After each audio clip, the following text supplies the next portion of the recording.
নমস্কার, আমি কাকুলি। আপনারা দেখছেন রান্নাঘর ডায়েরি। আজ আবার চলে এসেছি এমন একটি রেসিপির সাথে যেটা কিন্তু সত্যি খুবই সুন্দর এবং স্বাদও কিন্তু অপূর্ব। ভাবছেন তো কিসের কথা বলছি? আজকে যে রেসিপিটি তৈরি করব তাতে কিন্তু কোনো মাওয়া বা খাওয়া ক্ষীর লাগছে না, না লাগছে কোনো ছানা। শুধুমাত্র 1 কাপ সুজি দিয়েই এই অপূর্ব স্বাদের মিনি গোলাপ জামুন বা ছোট পান্তুয়া যেটাই বলুন না কেন সেটাই তৈরি করে দেখাবো। কিভাবে তৈরি হবে সাথে থাকুন, দেখতে থাকুন। চলুন তাহলে ভিডিওটা শুরু করি। মিনি গোলাপ জামুন বা ছোট পান্তুয়া যেটাই বলুন না কেন আজকে যেভাবে তৈরি করব মেজারমেন্ট কাপ মেপেই কিন্তু তৈরি হবে। দেখুন এখানে 1 কাপ সুজি আছে, মানে এখানে গ্রামে আছে 100 গ্রাম।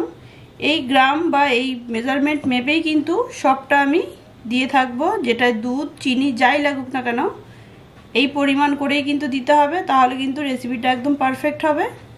এখানে এই সুজিটাকে কিন্তু আমি একটু শুধু গরম করে নেব। এটা কিন্তু কোনো কালার আনা যাবে না। আমি ঘি দিয়ে ভাজছি না, আপনারা চাইলে ঘি দিয়েও ভাজতে পারেন। শুধু কড়াইয়ের মধ্যে আমি একটু নেড়ে নেব। কড়াটা একটু গরম হয়ে গেছে, লো ফ্লেমেই কিন্তু আছে। দিয়ে দিচ্ছি সুজি। গরম করে নেওয়া মানে সুজিটাকে একটু ফুলিয়ে নেওয়া, যাতে দুধে যখন দেব চট করে গলে যায় আর মিষ্টিটা কিন্তু খুব সুন্দরভাবে নরম হয়। 5 থেকে 6 সেকেন্ড কিন্তু সুজিটা এইভাবে নাড়লেই হয়ে যাবে, বেশি নাড়ার দরকার নেই। তাহলে কিন্তু কালার চলে আসবে, আর কালার চলে আসলে একদমই ভালো লাগবে না। সুজিটা আমি নামিয়ে নিচ্ছি। সুজিটা নামিয়ে কিন্তু আমি আবার প্যানটা বসিয়ে দিয়েছি। এর মধ্যে দিয়ে দেবো 1 কাপ সুজি দিয়েছি, তার মানে 2 কাপ দুধ দিতে হবে। দিয়ে দিলাম 2 কাপ দুধ। এর মধ্যে এবার দুধটা একটু গরম হয়ে যখন সামান্য একটু ফুটে ফুটে উঠবে বা বাবলস দেখা যাবে, তার মধ্যে কিন্তু আমি সুজিটা দিয়ে দেবো। দুধ কিন্তু ভালো করেই গরম হয়ে গেছে। এর মধ্যে দিয়ে দেবো সুজি। গ্যাসের ফ্লেমটা কিন্তু একদম লোতেই করে দিতে হবে। দিয়ে দিচ্ছি ভেজে রাখা সুজি। সুজি দিয়ে এবার ভালোভাবে একটু নেড়ে চেড়ে মিশিয়ে নিতে হবে। সুজি দেওয়ার সাথে সাথেই দেখবেন দুধটা টেনে নিয়েছে, তাতে কিন্তু কোনো অসুবিধা নেই। এর মধ্যে দিয়ে দিচ্ছি আমি 1 চামচ মতো গুঁড়ো আমল দুধ, স্বাদটা একটু বেশি আনার জন্য।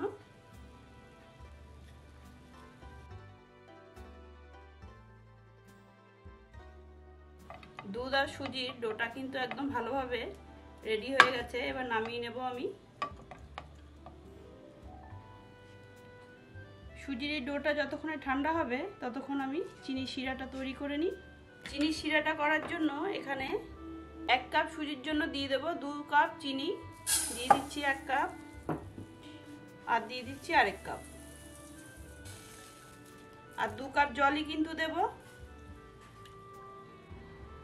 2 কাপ চিনির জন্য কিন্তু 2 কাপ জলই দেব।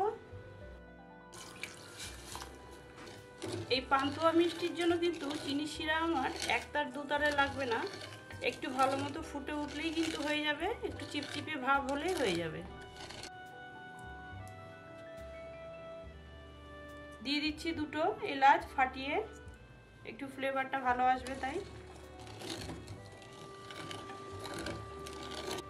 চিনির শিরাটা যতক্ষণ তৈরি হবে ততক্ষণে কিন্তু আমার এদিকে সুজির ডোটা ঠান্ডা হয়ে গেছে। একটু ঘি দিয়ে মেখে নেব ভালো করে। দিয়ে দিচ্ছি 1 চামচ ঘি। ঠান্ডা করেই কিন্তু মাখতে হবে, কারণ গরম সুজি মাখা যায় না। এই ঘিটা আপনারা দুধের মধ্যেও দিতে পারেন, বা সুজিটা যখন খালি খোলায় আমি নেড়ে নিলাম তখনও দিতে পারেন। আমি মাখার সময় দিলাম। চিনির শিরাটা কিন্তু একদম রেডি হয়ে গেছে।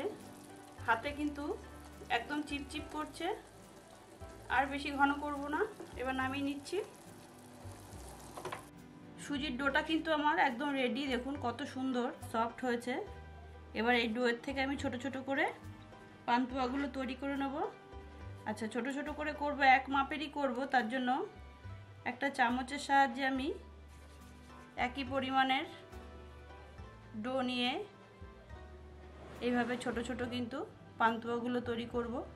মিষ্টিগুলো তৈরির পরে দেখতে হবে এর গায়ে কোনো ফাটা আছে কিনা। যদি ফাটা না থাকে তাহলে একদম পারফেক্ট হয়েছে। আর যদি ফাটা থাকে তাহলে আরেকটু বেশি করে মেখে নিতে হবে।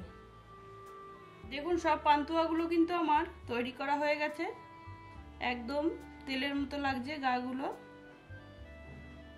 আশা করি দেখে বুঝতে পারছেন। এবার এগুলো আমি ডিপ ফ্রাই করব। গ্যাসের ফ্লেমটা মিডিয়ামে রেখেই কিন্তু তেলটা গরম করতে হবে। আর যখন মিষ্টিগুলো ভাজতে হবে তখনও কিন্তু মিডিয়াম ফ্লেমেই রাখতে হবে। দিয়ে দিচ্ছি সাদা তেল। তেলটা কিন্তু গরম হয়ে গেছে ভালো মতো, ভাজতেও কিন্তু হবে মিডিয়াম ফ্লেমেই, এটা একটু খেয়াল করবেন। দিয়ে দিচ্ছি পান্তুয়া মিষ্টিগুলো।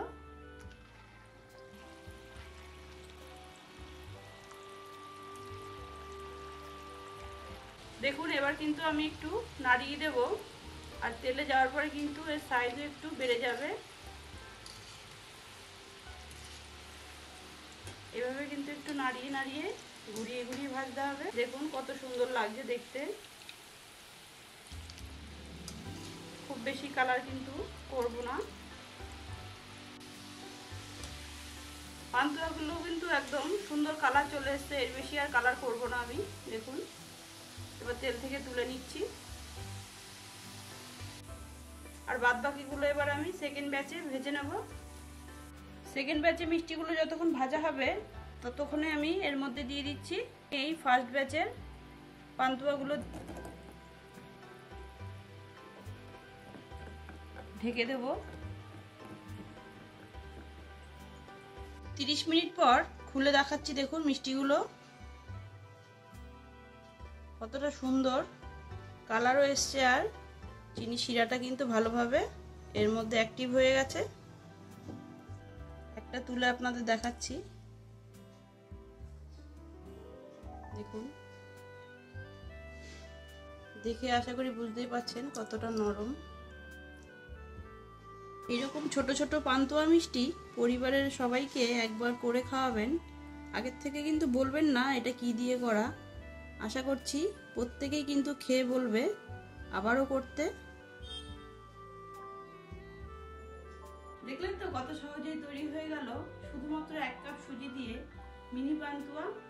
আশা করছি আপনাদের ভিডিওটা ভালো লেগেছে। যদি ভিডিওটা ভালো লেগে থাকে লাইক করবেন, শেয়ার করবেন, কমেন্টস করে জানাবেন। আর রান্নাঘর ডায়েরিজ চ্যানেলটি সাবস্ক্রাইব করে পাশে থাকা বেল আইকনটি প্রেস করে দেবেন। দেখা হচ্ছে এরকম মিষ্টি স্ন্যাক্স মজাদার চটপটা রেসিপির সাথে নেক্সট ভিডিওতে। ততক্ষণ ভালো থাকবেন, সুস্থ থাকবেন। যারা ফেসবুক থেকে দেখছেন পেজটিকে ফলো করে দেবেন।